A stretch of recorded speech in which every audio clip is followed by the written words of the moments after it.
Grandma and Papa here are going to cook supper. Matt's going to help me cook supper tonight. We're really excited to be Grandma and Papa. Yes.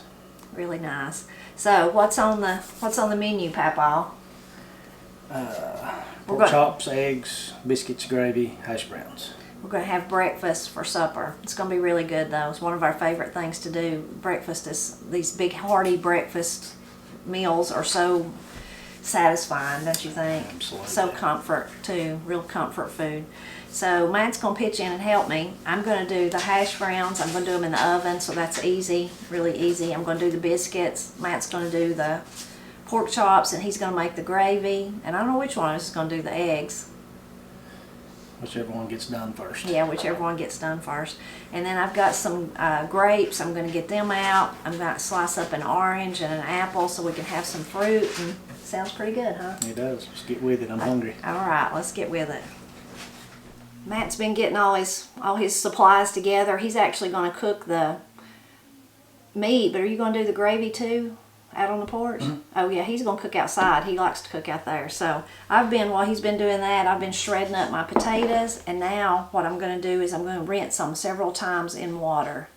Try to get all the starch out so they'll cook up real nice. This is my favorite way to make hash browns. I struggled for years. I loved hash browns, and I like to make them on top of the stove. I mean, I can make them. That's how I always tried to make them. And I'm just gonna put some in my colander here. That's how I would make them, and you know, it's not that they wouldn't be good, it's just that sometimes I would burn them, sometimes they'd be really nice and crispy on the outside and kind of raw on the inside.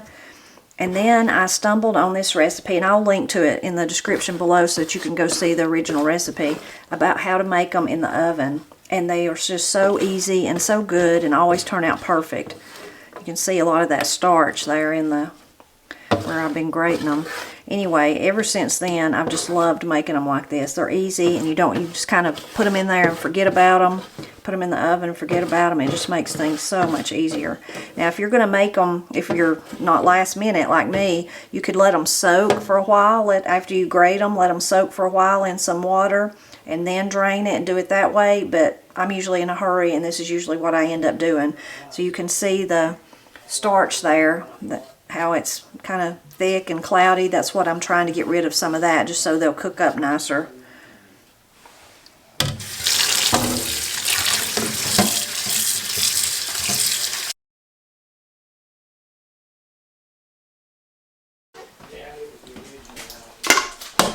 Okay, I've got Corey in here assisting me now. So now that I've got them rinsed really good, I've got a bowl under my colander here, and I'm just going to squeeze out all the water I can.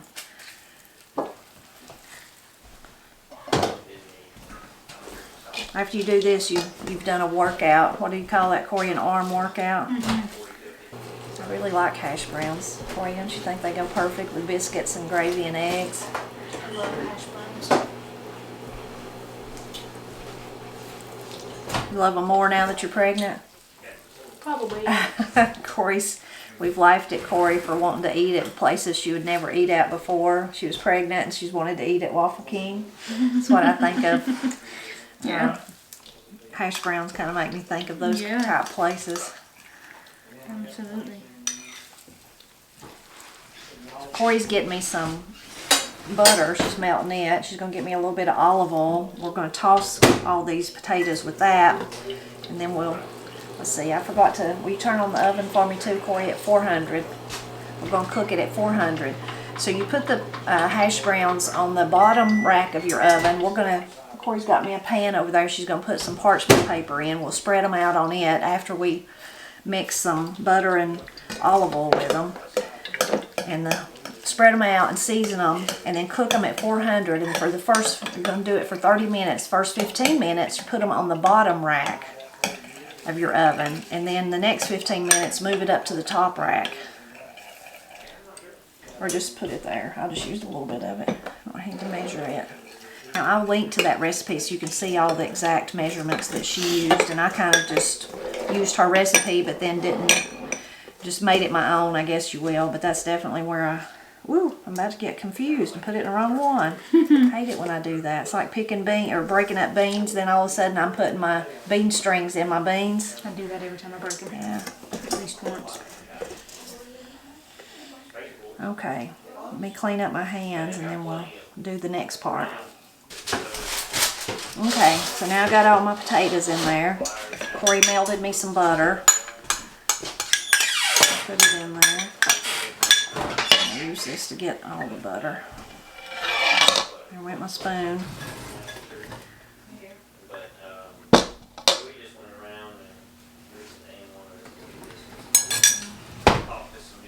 Actually dry or clean. And then I'm going to add a little bit of olive oil too. Just not too much. That was a couple of, that might have been 2 tablespoons maybe.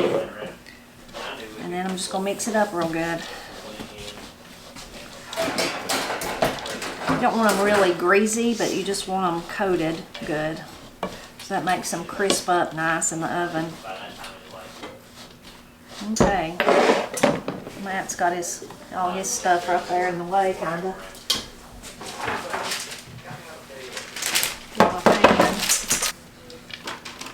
I usually just, my paper's sliding on me, pour them out, and then kind of situate them on the pan, spread them out evenly. You want them to be even. But I first just get them out of the bowl.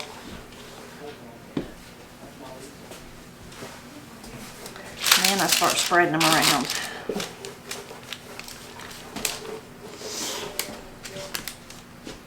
I think Matt got the tough chores. Mine's easy.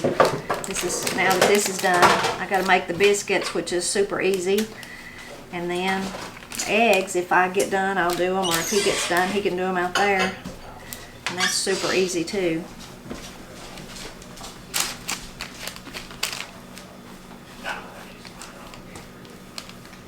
And you could season them with whatever you like. I just use salt and pepper. You could use, anything you wanted to. You could even put cheese on them, like let them get almost done and then put some cheese. That might be good, Corey. Yeah. But we usually just do the simple, plain, like this. I'll give you my spoon, Corey. And then I'm just going to season them. Salt and pepper. Okay, got to wait for my oven to come up to heat. I'm going to put them in, and then I'm going to start on the biscuits. Ready to do the biscuits. If you've watched my videos, you probably already know the way I make my biscuits. Super easy. They always turn out great. So I have self-rising flour. I like white lily, but any kind of self-rising flour. And then I have heavy whipping cream. If you have fresh cream from a cow, that would be even better. But I don't have that, unfortunately. So I'm just going to, and I can link to like a recipe down below, but I've done it for so long that I just mix until I think it looks right and then start patting out my biscuits. I may need to get some more cream though. May not have got enough.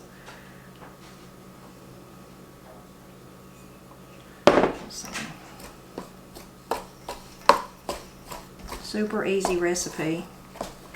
Granny actually taught me to make them like this, even though she doesn't make them. She doesn't make hers like this. She does the wonderful, it's a real art of using she uses lard, and she does use self-rising flour, but lard and milk, and she does it with her hands, works the lard into the flour. Really a true art. I need to get her to make some for us and show us how to do it. And I tried to make them like that when I was first married. And I just could never, sometimes they were good. I've got some more. And I like to make my dough a little wet and then add more flour back. I'm just funny like that. Anyways, I could never get mine to turn out like hers. And one day when I was complaining about it, she said, well, you should make them like your Mama Marie. And I said, well, how did she make them? And she said she just used real cream and flour, self-rising flour. And they always were really good. And although I couldn't remember how she made them because I was so young when she died, I did remember that I liked them, that I liked her biscuits. So I tried it and I loved it, and I've been making them like that ever since. If you hear someone crying, someone is hungry. But they'll get fed and he'll be fine. Okay.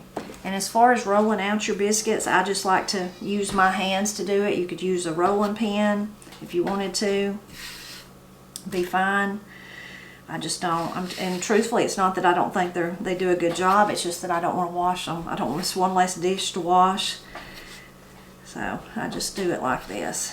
I need to get the rest of my biscuit dough out though. I've left some on my spoon and left some on my bowl, in my bowl. We love to have breakfast for supper like this, but we don't do it as often as we should. I should, because it's an easy, quick supper. But every once in a while I do it though. Sometimes we do something even simpler than that, which is just to have an egg sandwich. And when it comes to rolling out your dough, whether you roll it out or press it out like I do, you have to decide for yourself how thick you want your biscuits. You hear often when you talk about the Appalachian Mountains or even just the South about cathead biscuits, but I don't like my biscuits that big. I like more of the smaller ones with the crunchy. I like the crunchy part. I like the inside, but I love the crunchiness of the outside.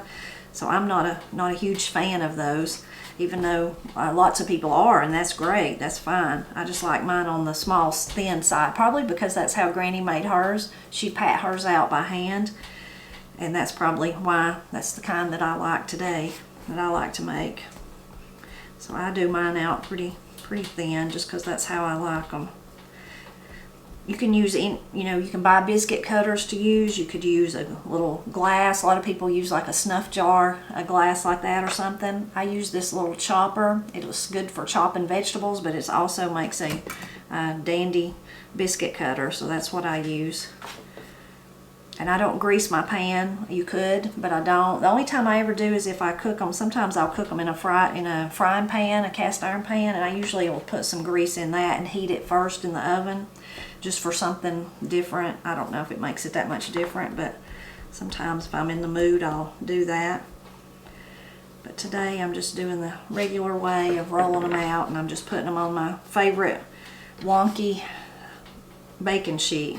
I've had it since me and Matt was first married. It's not straight or flat, but I think it cooks better than any one I've got. So it's my favorite go-to one, even though it's probably the cheapest one. Probably come from the dollar store or something like that. It's my favorite pan. Now I cook my biscuits at 450, but my hash browns are in there at 400. The first 15 minutes is about gone. So my timer's going to go off here in a minute. So instead of raising the temperature, I will just probably put my biscuits in there and I will just let them cook. They'll just cook a little bit slower instead of like the 450 that I like to usually do. I'm going to go ahead and turn off my timer. Okay, turned off my timer and put my hash browns up on the top rack. Now, there's always a little bit left that's not really enough for a biscuit. Some people leave it just like this and they call it the snake, and then they eat it. Some people call it the flum lolly. I learned that in the last several years, really interesting term. I usually roll it back up and pat it out and make it like I think of it as the baby biscuit. So, and I usually eat it when it comes out of the oven. It's like my little treat for cooking. Of course, Matt's helping me tonight, so I might have to share it with him. So I'm going to go ahead and put my biscuits in and clean up my mess, and then see if I need to do the eggs or if Matt's going to do them.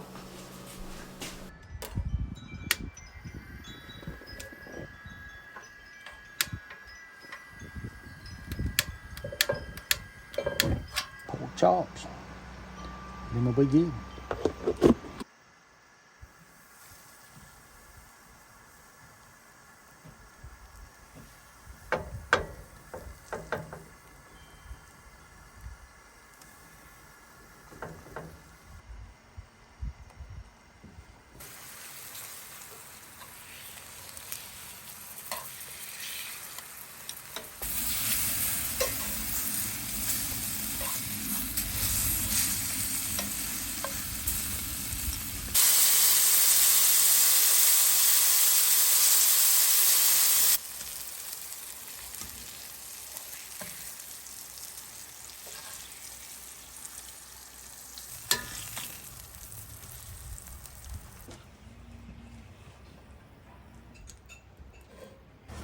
All right, we got a little bacon grease in there.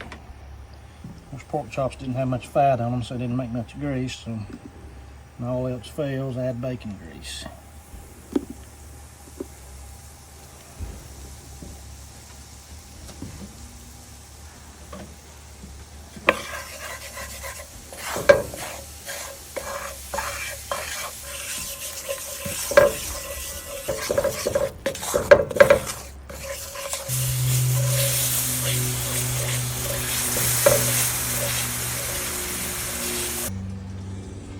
But it'll be good. It's pretty close. Yeah, it's pretty close.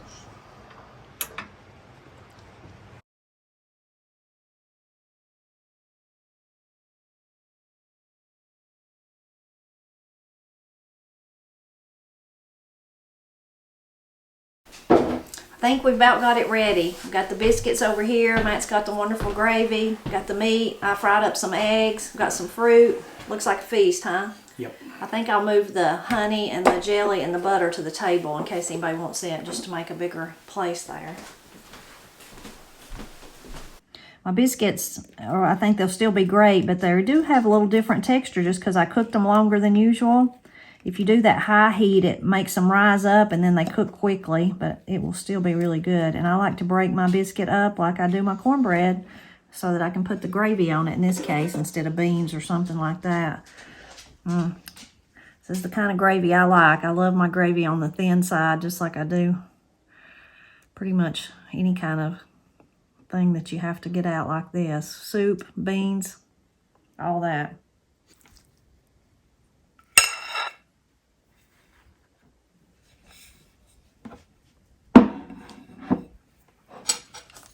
Let's see how great the hash browns turn out. That wonderful crispiness around. Really tasty. Then I'm going to get me some fruit. I think I'm going to get a couple of grapes.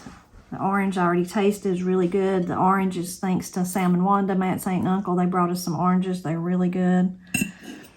And I guess I'll get me some apple slices. Looks like a feast for sure.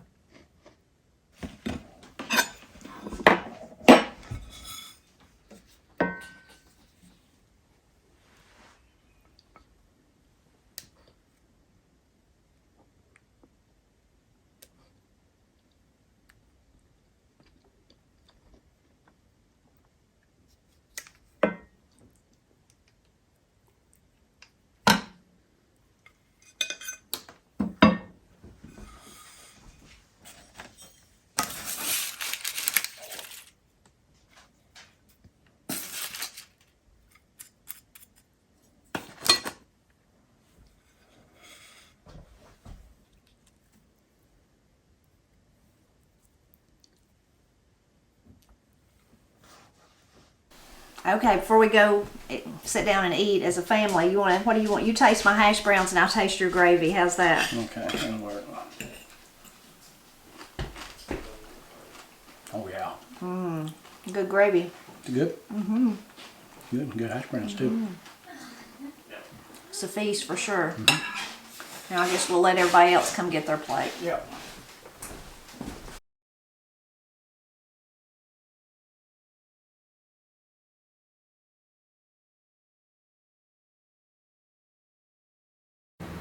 Got everything cleaned up. What a delicious supper. It was good, wasn't it? Joint effort, right? Mm-hmm. Yeah, joint effort tonight. Matt helped me.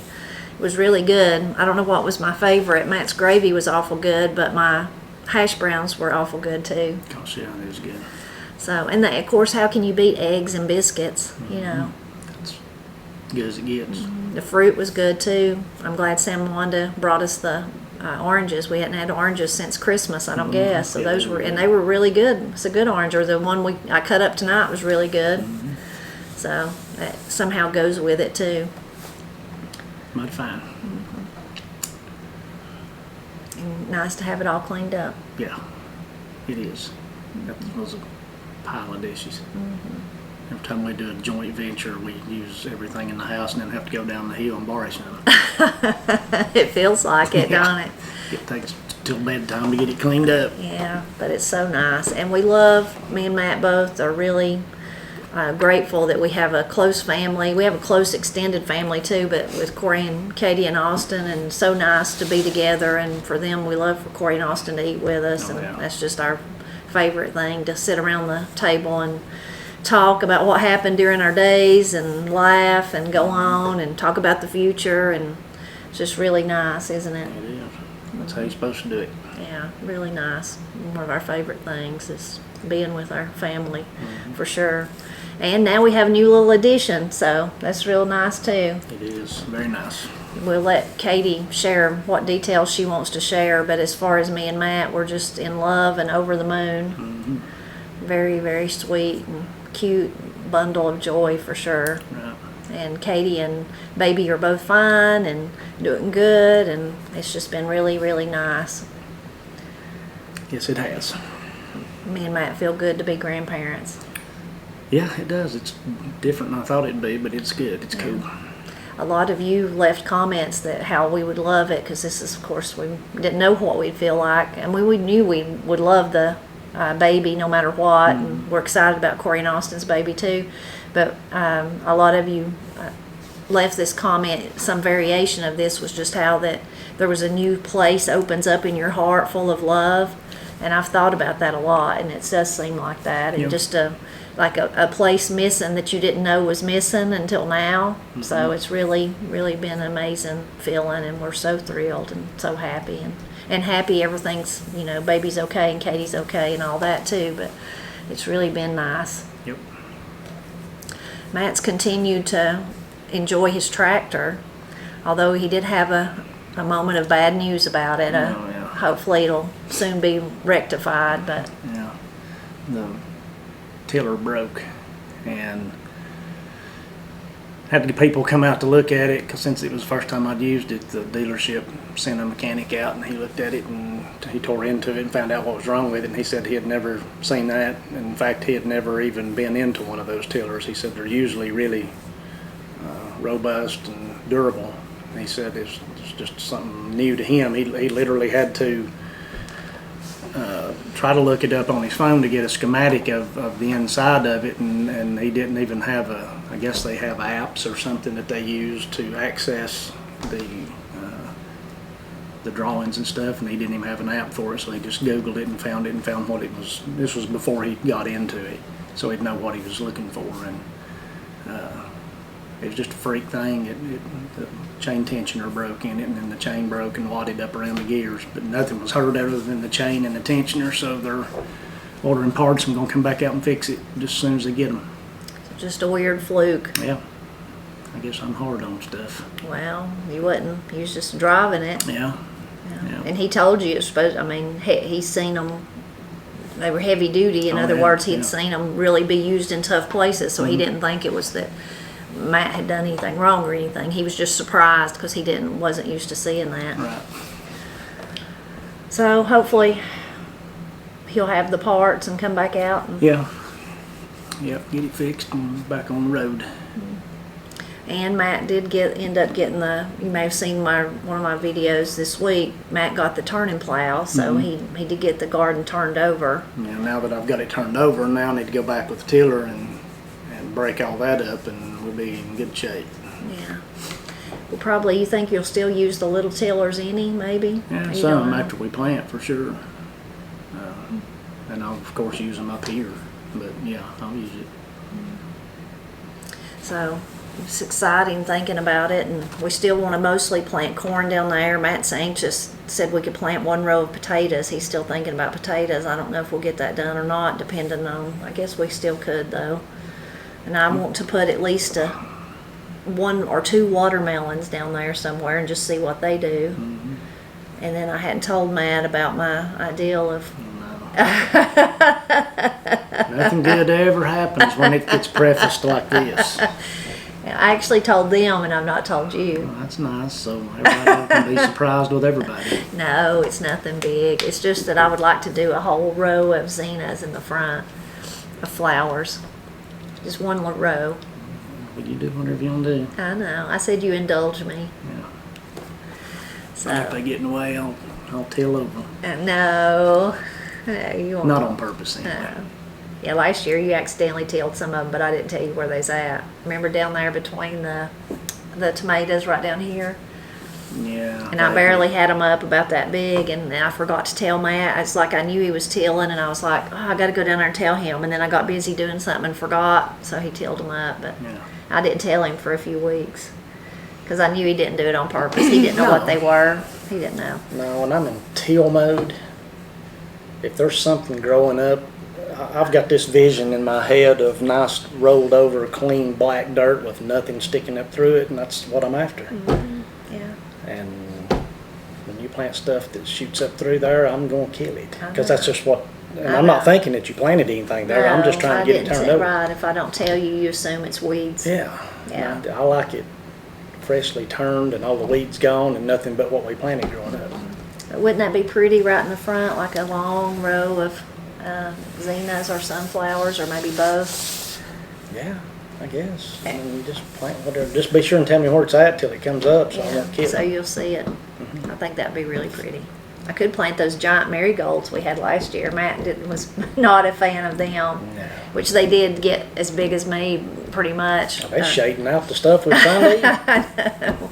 I thought they were the little marigolds, and I think that's what I bought, but I guess they were mislabeled or something. But yeah, they got extremely tall.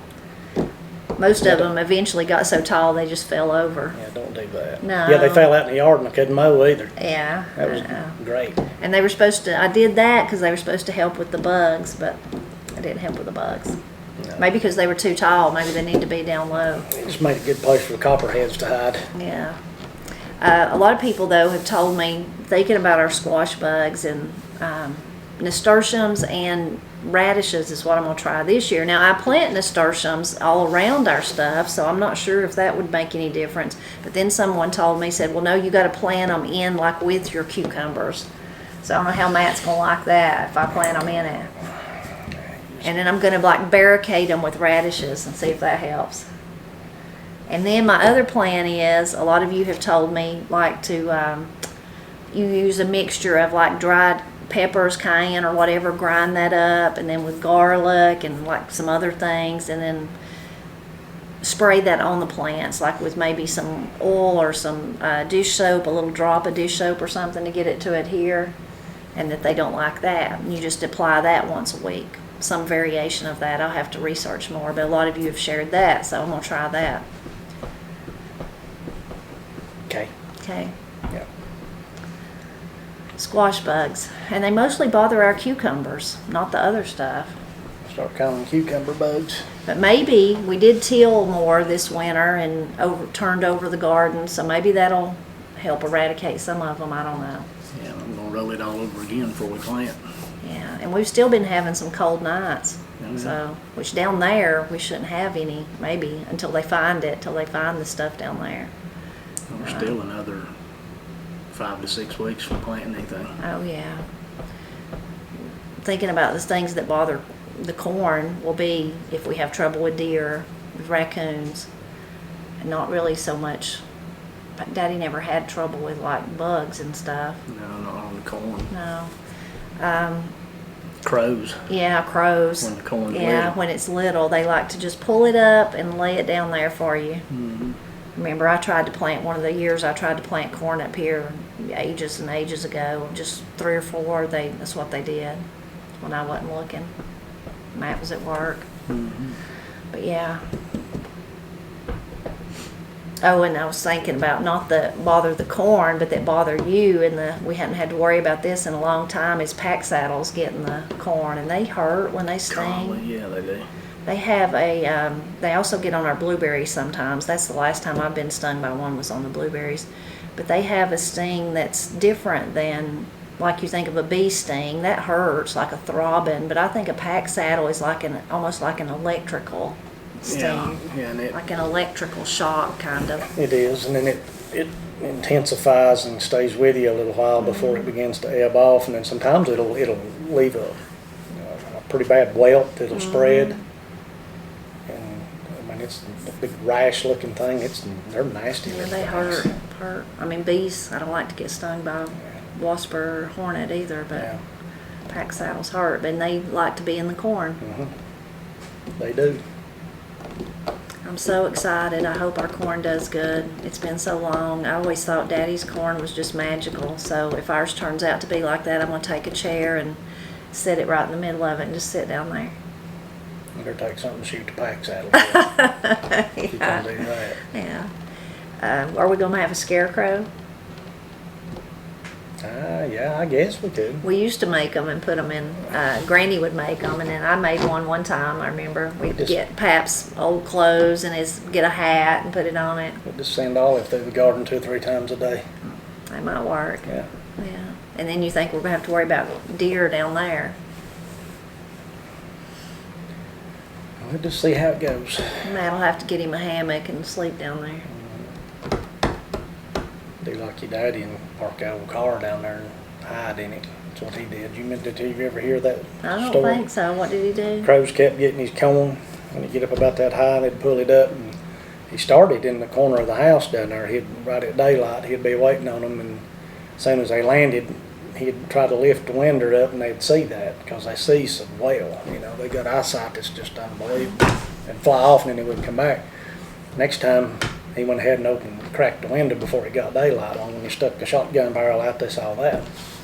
And he just wasn't doing any good, so he drove his car down there the night before and parked it and went down there way before daylight and got in it, and the windows was already down on it. And he let them all light out in the field right there, and he just raised up and shot as he raised up and shot right in the middle of them. Yeah. And that worked. I always thought that was a pretty good story. I can see that. Yeah. I had a gentleman write a guest post on my blog. If I can find it, I'll link to it. But it's a funny story. But basically, it's about his fighting the deer, and the man had come up with a plan to like have music at night. It's just a funny story. But it was like set to an alarm, like something would set it off. But when it actually happened, it was during the night, of course, and then it scared them, and they jumped up, and it's just this tale about them getting tangled up and falling, and just this whole funny thing. So sometimes things like that are funny. Oh, yeah. Like the crow seeing Daddy in the window. Yeah, he was in the back seat laying down. I reckon he could hear them as they come out of the trees and landed right there. I mean, he was real close to the car, and he just raised up and was already shooting as he got up. I wonder if he didn't shoot the side of the car or shoot the windows out of it. Justin Metcalf has shared a neat trick about keeping the crow out, was to, you remember that? We watched it, was to stretch like the old VHS tapes, that tape around, and it's so light, and it's got like a shimmer to it that it moves constantly, even in, the wind don't really have to be blowing, and it moves, and that would keep them away. Like once the corn gets to a certain height, then the crows don't bother it anymore. Yeah. It's at that little stage. Well, they might bother it when I don't know, do they bother the ears like? Not that I know of. Yeah. They just pull it up. I don't know. So they can get the little kernel of corn. Right. Yeah. So anyway, but once it gets to a certain height, then they don't bother it so much. Then you got to start worrying about all the other stuff.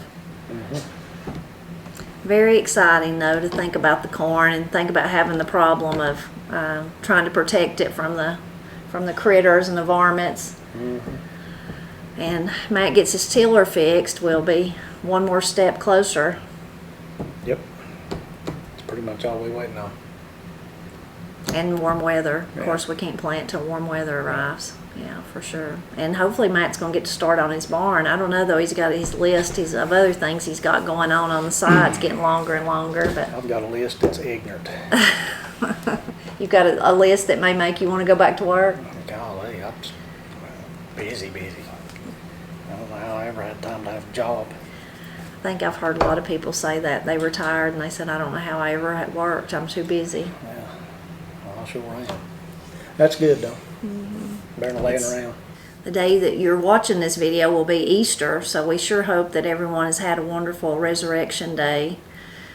Beautiful time of the year, especially as believers. What it means to you, it's what it's all about. So there's that, and that's the most important thing. We hope you've had a wonderful day. It's also a time that people gather with their families, and that's really nice too. We're going to gather at my nephew's house, all of my family, Granny and Paul, and my brother's family, and of of course, my nephew and his wife and his beautiful little kids will be there, and Corey and Katie and Austin and the baby, and it'll be nice. Maybe there'll be some Easter baskets or Easter egg hunting for the little ones, but there'll be good food and fellowship, and it'll be nice, be a beautiful time. And I don't know, did you celebrate Easter much, like with the baskets and stuff when you were little? A little. I mean, Yeah. not all the time, but here just sometimes. Yeah, we didn't. Got vague memories of it. Granny me and Paul and Steve would get. I mean, we would dye eggs maybe for school or something like that, or at church to hide them. But maybe I'd get a new dress and they'd get a new little outfit for church or something like that.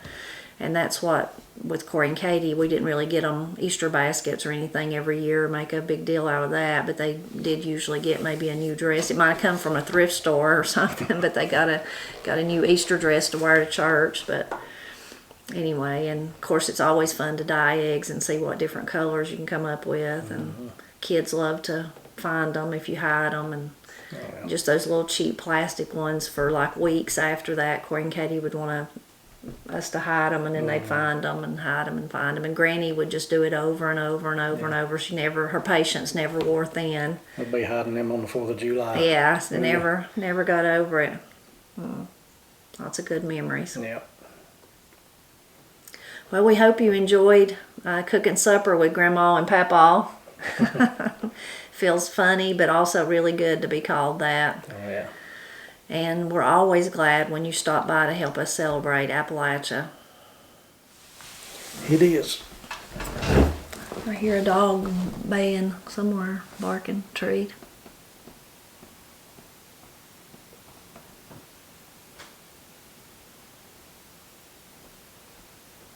Question is, does it have a coon treat, or does it just have somebody? If it's the little beagle, it may just be barking at Paul walking home. Barking at nothing. So you're going to eat some ice cream? No, I don't think so. Not right now, anyway. There's still some fruit. No, I'm not going to. I'm full. I eat too much. Yeah, I did too.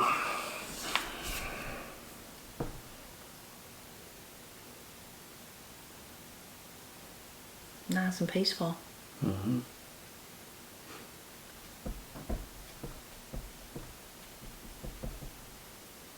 Before you know it, we'll be hearing the jar flies. I know, yeah. Katydids and jar flies and sounds of summer.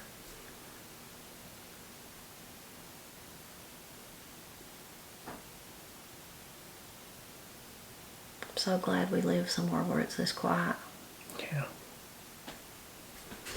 If I didn't, I'd be trying to get there. Get here. It'd be like wouldn't you? LC, I'd be getting there as fast as I could. That's what he told me. Yeah. He thought that was so funny that I asked him about I didn't what he live. thought about Appalachia. He thought, I don't. I said, just tell me, what is it? Well, I reckon if I didn't live here, I'd be getting here as fast as I could. Yeah. Can't you just see him saying that? Gosh, he's such a good guy. Mm-hmm. I said, mean, well, that's a great answer. I'd feel the same way. Yeah, he was top shelf kind of guy. Mm-hmm. He was. The OG, is that what the young people say? He was. OG. Him and Daddy and Hollis and Harvey and JC and Bergen, and Yeah. I'm sure I'm leaving some Buster. obvious one out. Buster. Lee. Mm-hmm. Well, you done? All right. Okay. Okay. Now you stand up now. Let's just stand here with our plates to have their thumb And down. this is and still we'll rolling? talk. Yeah, it's good. Man's gotta get salt and pepper heated up. Okay. Well, first, let's just while we do, Corey, look in the map. Yeah. And I know you can't tilt the plate. Yeah. Be very Right, careful, baby. but if there's something. Okay. Smile like you mean it. Dad, real smile like you actually mean this. Okay. That should be good. Okay. Not that small, not that I'm gonna kill you.